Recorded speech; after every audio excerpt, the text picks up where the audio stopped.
สวัสดีครับโอ้โหแฟนคลับพี่เยอะจังเลยอ่ะแฟนคลับผมอยู่ไหนอ่ะ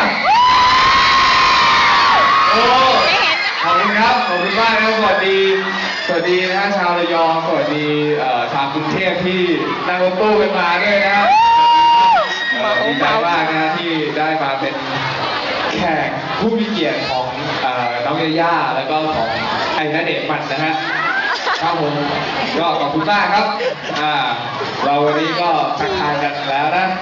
เรามาฟังเพลงกันดีกว่าวันนี้เตรียมเพลงมาอาจจะเสียงไม่ดีเท่าพี่ๆนะฮะก็ขอโทษด้วยนะฮะแต่อยากร้องให้ฟังนะครับดนตรีมาเลยดีกว่ามันคงเป็นความรักที่มันมีตัวฉันยังอยู่ที่ตรงนี้มันคงเป็นความรักที่ทำให้ใจฉันไม่ยอมหยุดเสียที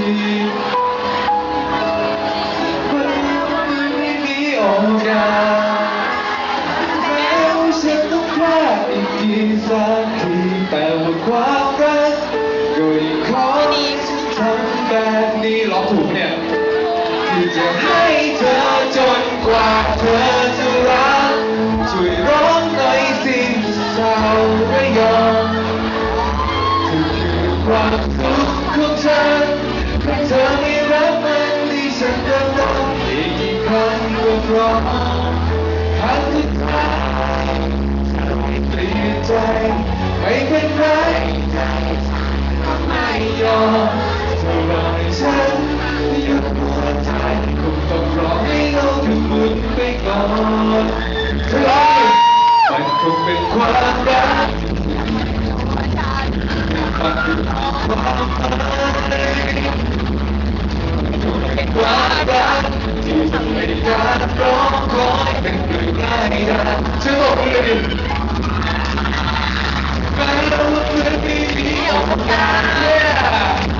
แม้ว่าฉันต้องพลาดอะไรมากมายแต่ว่าการรอคอยดีกว่าคุ้มเพราะมีเธอเป็นจุดหมา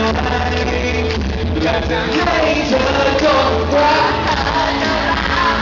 บอกรักเธอจนกว่าเธอจะยอมแฟนคลับพี่ว่าเองถึง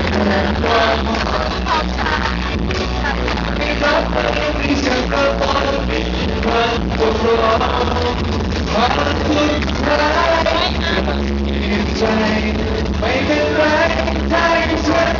ไม่ยอมเธอรอให้ฉันยืมหัวใจต้องรอให้โลกทั้งหมดได้ยอม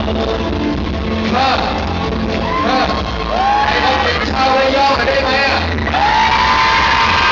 โอ้โหนี่ระยองอะไรเนี่ยไม่รับไปอ่ะในวันที่โลกนี้ทิ้งเธอไปในวันนั้นเมื่อมองเธอฉันจะยืนอยู่ตรงนี้และจะให้เธอจนกว่าเธอจะรักบอกรักเธอจนกว่าเธอจะยอมเธอคือความสุขของฉันถ้าเธอไม่รักมันให้ฉันเริ่มต้นอีกกี่ครั้งก็พร้อมครั้งสุดท้ายเธอไม่เปลี่ยนใจไม่เป็นไรใจฉันก็ถูกไม่ยอมเธอรอให้ฉันยืนหัวใจเธอรอให้ฉันหันหลังเดินลับหายไปได้ยินไหมคงต้องรอให้โลกทั้งหมุนไปก่อนขอบคุณครับขอบคุณทีมงานของบะหมี่นี้ด้วยนะฮะที่เชิญผมมานะฮะแม้ว่าจะไม่ได้เป็นพรีเซนเตอร์นะยังไงก็ขอบคุณมากนะฮะแค่นี้หรอครับผมเอาฟังเพลงต่อไปเลยดีกว่าแฟนคลับอย่าเพิ่งเบื่อนะผู้จัดการเราไม่ให้ร้องบอกว่าผมจะร้องได้ก็ได้แต่ก็ช่วยร้องด้วยนะครับ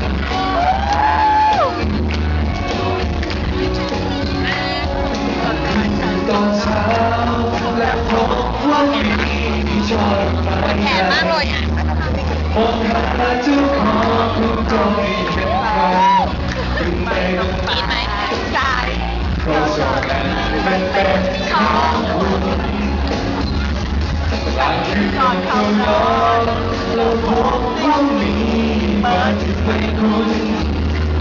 ส่งเป็นข้อความว่าเขาคิดถึงคุณด้วยถ้อยคำอ่อนละมุนว่าคืนนี้ฝันดีไม่เข้านอน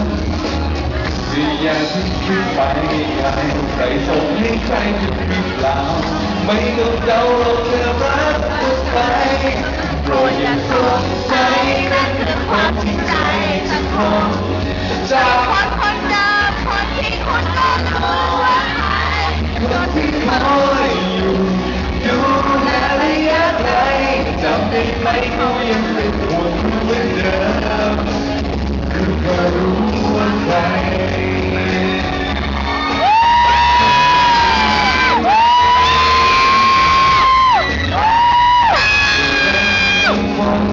เราเป็นความหนาวกายไม่เป็นใคร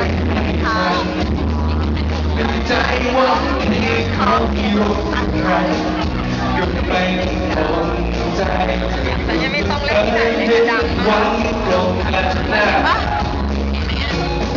จะเธอเป็นใครไปได้ไม่ต้องวุ่นวาย ไว้พร้อมหน่อยโปรดอย่าสงสัยนั่นคือความจริงใจจากผมจากคนเดิมคนที่คุณจะรู้ว่าใครคนที่คอยอยู่ดูแลระยะไกลจำได้ไหมกูยังเป็นผู้เป็นเดิมก็รู้ว่าใครตอนแรกจะร้องเพลงนี้นะ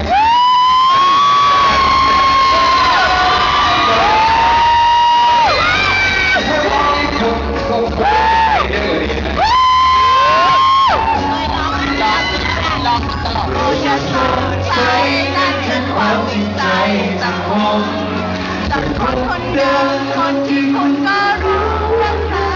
คนที่คอยอยู่ดูแลระยะไกล